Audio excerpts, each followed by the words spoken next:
দেখুন পিঠাটা কীরকম হয়েছে। সাবুদানার যে এরকম সুন্দর পিঠা হয় আমার আগে কখনো জানা ছিল না। আমি এই পিঠাটা প্রথম বানালাম। বিসমিল্লাহির রহমানির রহিম। হ্যালো বন্ধুরা, আসসালামু আলাইকুম। শারমিন কিচেন থেকে আপনাদের সবাইকে স্বাগত। আমি এখন আপনাদের মাঝে শেয়ার করব সাবুদানার মালাই চপ মিষ্টি রেসিপি। আমি এখানে 1 কাপ সাবুদানা পানি দিয়ে সেদ্ধ করে নিয়ে সুন্দর করে ধুয়ে নিয়েছি। এর ভিতর ময়দা দিয়ে দিলাম, পরিমাণ মতো লবণ দিয়ে দিলাম, বেকিং সোডা দিয়ে দিলাম। এগুলো দিয়ে সুন্দর করে মাখিয়ে নেব।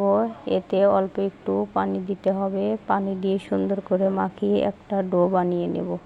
দেখুন এইভাবে করে সুন্দর করে মাখতে হবে। মাখানো হয়ে গেছে।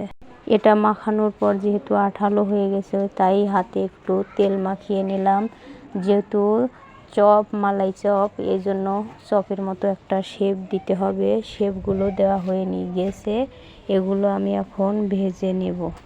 তবে বন্ধুরা, আমার ভিডিওটি যদি ভালো লাগে অবশ্যই লাইক কমেন্ট করে সাবস্ক্রাইব করে পাশে থাকবেন। আর যারা সাবস্ক্রাইব করছেন তারা অবশ্যই ভিডিওটা ফুল ওয়াচ করবেন। দেখুন এভাবে বড়ার মতো সুন্দর করে দিয়ে দিয়েছি। এখন উল্টে পাল্টে ভেজে নেব। বেশি লাল করা যাবে না, এই চপটা হালকা করে ভাজতে হবে। আমার ভাজা হয়ে যাচ্ছে। এখন আপনাদের উঠিয়ে দেখাবো কিভাবে করে ভেজে নিলাম। দেখুন বেশি কালার করি নাই, এরকম কালারই হবে, বেশি কালার হবে না। বেশি কালার হলে হয়তো মিষ্টিটা ভিজবে না শিরায়।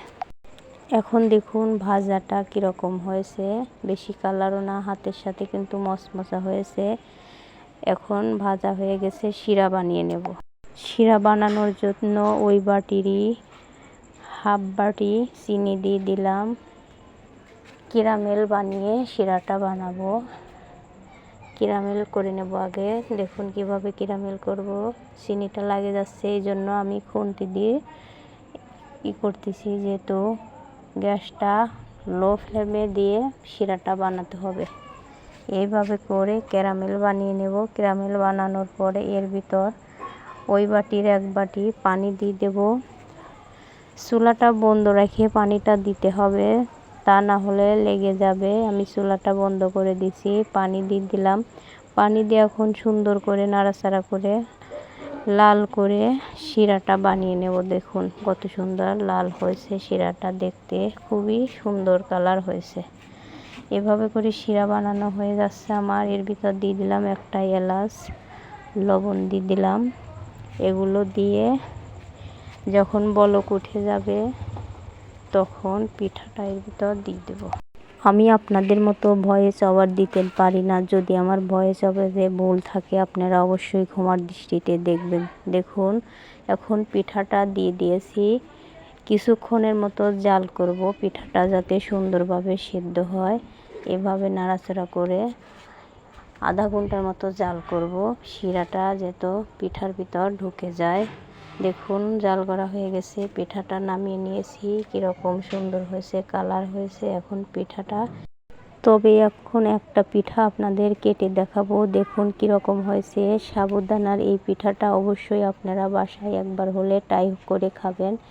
দেখুন কত সুন্দর হয়েছে। তবে আমার ভিডিওটি যদি ভালো লাগে, যারা নতুন অবশ্যই সাবস্ক্রাইব করে পাশে থাকবেন। আর পুরাতন যারা অবশ্যই লাইক কমেন্ট শেয়ার করবেন।